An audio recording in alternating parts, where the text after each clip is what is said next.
종교나 상담이나 둘 다 관심사는 인간의 변화죠. 지금 어려움에 처했거나 증상에 빠져 있는 우리를 어떠한 존재로 바꾸기를 기대하는 것이 상담이고, 종교도 인간의 어떤 상태를 좀 더 신앙적, 영적 상태로 탈바꿈하는 것이 목표입니다. 근데 그 변화의 원천이 무엇이고 어떤 과정을 통해서 변화가 이루어지는지에 대한 주장이 다르겠죠. 문제가 있는 상태가 이상적인 내지는 원하는 쪽으로 변하는 얘기도 하겠지만, 보통의 상태가 병적인 상태가 되는 부분에 대해서도 간단한 예를 드리기도 하고 할 것입니다. 처음에야 모든 문제가 다 해결되고 완전히 개선된 사람을 이상적인 목표로 삼긴 하지만, 진료도 그렇고 상담도 그렇고 하다 보면 우리 자신을 완전히 극복할 수가 없잖아요. 그래서 문제나 증상을 달고 사는, 비록 약간 완화는 한다 할지라도 완전히 없앨 수는 없다는 것을 인정하고, 큐어, 치유의 차원보다는 매니지, 관리의 차원으로 더 많이 집중하게 됩니다. 현실적인 한계 때문에 그렇죠. 그 변화에 대해서 극단적인 표현을 쓰자면 초자연적인 변화와 현실적인 변화입니다. 종교에서는 대부분 비현실적이고 초자연적인 변화, 근본적인 변화를 이야기하는데, 상담하는 현실에 발을 디디고 기법을 추구하는 치료자에게는 비과학적이지 않고 합리적인 방법과 표현을 추구하게 되어 있습니다. 우리가 새로 태어나야 하는 상태는 영적인 상태라고 표현해서 뭔가 차원이 다른 상태의 개념을 언급합니다. 이런 부분은 예술적인 방식에서 비논리적인 가운데에서도 뭔가 깨달음을 얻게 되고 심오한 발견을 하게 되고 이런 기회를 인간이 얻으니까 그런 부분으로는 또 어느 정도 수용할 수 있는 부분입니다. 우리가 책에서 감동을 받고 그것으로 인해서 삶의 지평이 바뀌는 경우도 있잖아요. 근데 그런 부분도 여러분들 잘 생각해 보면 굉장히 논리적이고 합리적인 접근 때문에 가능한 부분도 있었지만, 뭐라고 형언하기도 어려울 정도의 비논리적이고 비합리적인 특성 내지는 작품, 요즘 SF 작품도 많고 추상적인 예술 작품도 많고, 그런데 그런 부분에서 사람이 정말 획가닥 변화하기도 하고 그쪽 영역으로 직업을 선택하면서 사는 사람도 있는 것이잖아요. 그러니까 이 삶의 방향이라는 것은 모든 사람에게 기계적으로 동일할 수가 없기 때문에 그러한 방법도 어느 정도 생각을 해봐야 할 일이다. 물론 조심해야 할 부분을 계속 검증해 나가는 작업이 필요하겠죠. 우리 인간이 얼마나 그런 영역에 많이 빠져 있고 심지어 가짜뉴스에도 쉽게 속게 되는 그런 존재가잖아요. 그러니 그런 영역들을 우리가 어떻게 생각할 것인가에 대해서는 폭넓고 관용적인 자세를 잘 갖추면서 고민해야 될 부분이긴 하겠습니다. 농담으로 너는 완전히 다른 존재로 살 수 있게 내가 만들어줄게. 근데 너는 너에 대한 기억을 완전히 잃어버릴 거야 라고 말하면 그러면 의미가 없어지잖아요. 우리는 새로운 존재가 되고 싶어 하긴 하지만 우리가 갖고 있는 많은 부분들을 버리지를 않으려고 하는 거죠. 버리지 않으려는 그 영역은 우리 존재를 새롭지 못하게 하는 요소들이 족쇄처럼 우리를 붙잡고 있을 거거든요. 그럼에도 우리가 스스로 버리지 않아요. 왜냐하면 그걸 버리면 나라는 존재 자체가 흐트러져 버리니까. 그러니 한계가 있다는 건 분명하겠죠. 지금의 어떤 현상은 우리가 경험해서 아는데 이 경험한 현상의 출발이 되는 원인도 분명하게 얘기는 못하고 또 이것이 앞으로 어떻게 될지에 대한 예우도 분명하게 이야기할 수는 없다는 거죠. 그건 미지수이기도 하지만 변수가 있기 때문이기도 합니다. 그런데 어쨌든 지금 우리가 경험하는 그 사실은 분명히 인정할 수 있다는 것이죠. 대부분의 병이 그래요. 우울증을 예로 들어봅시다. 과거에는 자기가 멀쩡했다고 말하기도 하고 정상적인 삶이라고 말하기도 하는데 증상에 의한 지금의 현상을 가지고 우울증이다라는 표현을 할 수 있는 어떤 상태가 있습니다. 그게 오늘 성경 말씀으로 치면 바람이 불어서 소리를 듣는 거랑 비슷해요. 아, 내가 지금 우울증이구나 인정을 하는데 도대체 내 우울증은 어디서부터 시작됐지 하면 어느 하나를 지칭하기도 어렵고 심지어는 언제부터인지도 분명하게 언급하기는 어려워요. 그리고 또 어디로 가는지, 과연 이 우울증이 나를 평생 지배할지 어떻게 될지도 감히 알 수가 없어요. 모든 비슷한 많은 병적 상태가 지금 이 말씀과 흡사하다는 것입니다. 이 내용을 생각해서 오늘 제목을 붙인 거죠. 어느새 나는 지금 다른 존재가 되어 있다는 겁니다.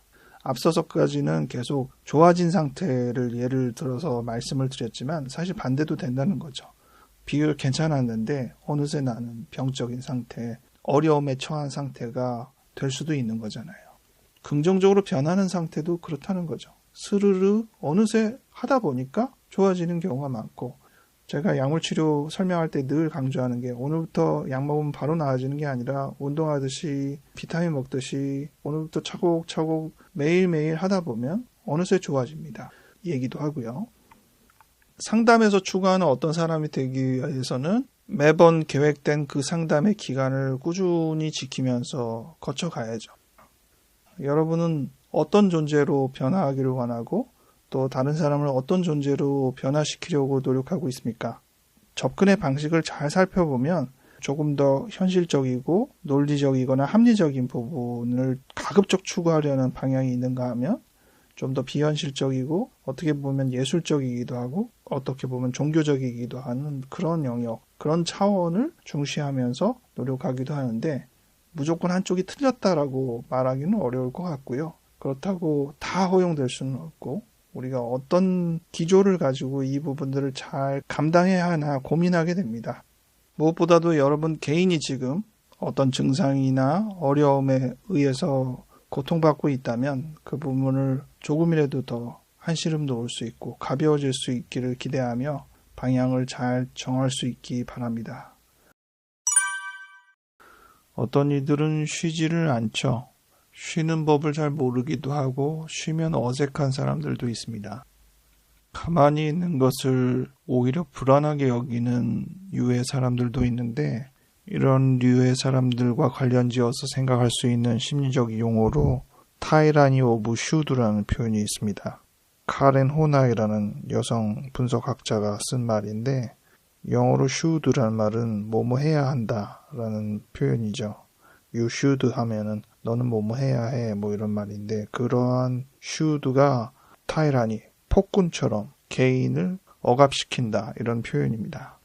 어려서부터 부모로부터 또 사회로부터 모름지기 어떻게 해야 한다라는 압박에 의해서 살아온 사람들은 가만히 있는 것이 퇴보라고 생각하는 편입니다. 나만 가만히 있고 남들은 지금 이 시간에 열심히 할 것이다 이런 생각이 작용하기 때문에 가만히 있는 것을 할 수가 없는 것이죠. 이런 분들이 상담을 통해서 쉼에 대해서 휴식에 대해서 제대로 배우고 난 다음에 결론적으로 쓰게 되는 표현은 이번 주말에는 아무것도 안 했는데 아주 편했습니다. 이런 표현을 하는 겁니다. 이것이 훈련되지 않으면 가만히 있을수록 더 불안하고 불안정해지기 때문인 거죠. 우리가 개인의 성향에 대해서는 여러 가지 내용을 통해서 접하고 알고 있는데 가장 요즘 성향에 대해서 많이 다루는 게 MBTI죠. 감각, 직관, 성향 양극이 있습니다. SN이라고 쓰죠. 감각은 보다 현실에 기반하고 아주 정확한 판단 잣대를 가집니다. 직관은 순간 일어나는 것에 어떤 논리보다는 느낌에 따라서 움직이는 그런 경향이 있죠. 감각은 그만큼 확실할 수 있는 반면 속도감이 떨어질 수 있는데 직관은 여러 가지들을 금방 훅 뛰어넘는 점을 볼 수 있죠. 요즘은 AI 시대잖아요. AI가 옛날과 같이 무조건 논리에서만 맞추지 않고 학습에 따라서 지식을 훌쩍 뛰어넘는 그런 기술이 있거든요.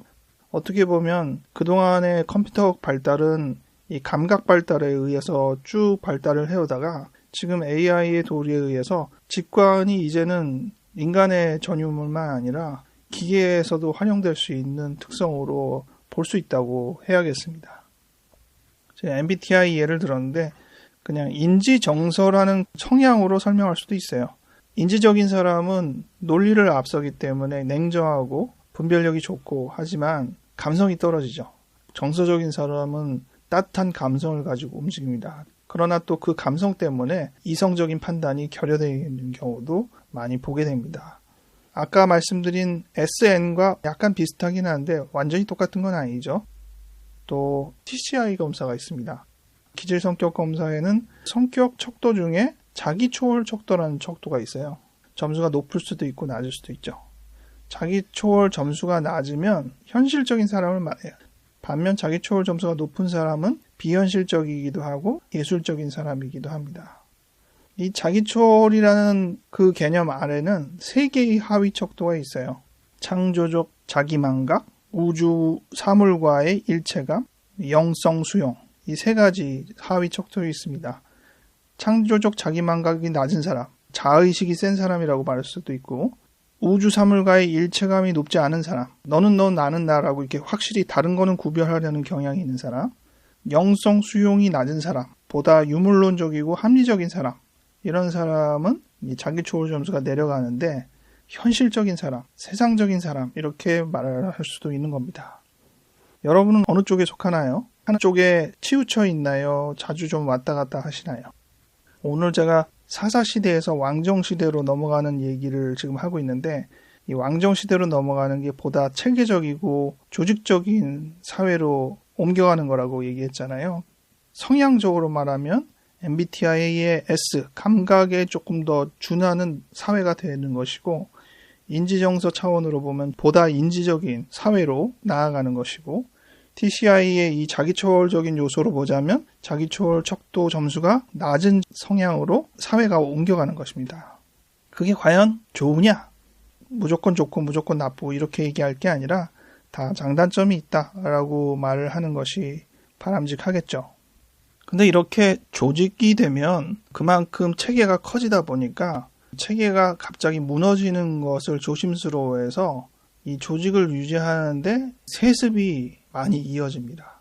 기업 같은 경우에는 자식들한테 혈연적인 세습이 많이 이루어지고 정치도 보면 혈연적인 세습 요즘은 거의 없잖아요.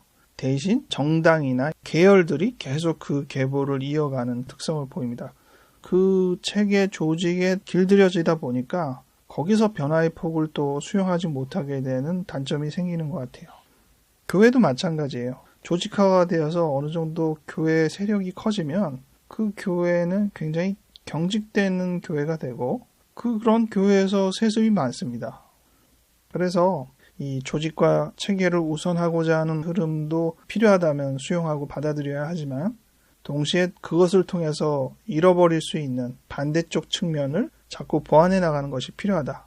앞서서 이미 얘기했지만 AI는 그것을 이루어내고 있는 것이 아닌가. 계속 한쪽 측면만 강조했던 것이 지금은 AI 시대에서 완전히 새로운 패러다임으로 넘어가고 있는 것이 아닌가 싶기도 합니다. 여러분은 일상에서 은유와 상징을 얼마나 자주 접하시나요? 상담 현장에서는 은유와 상징이 얼마나 나타날까요?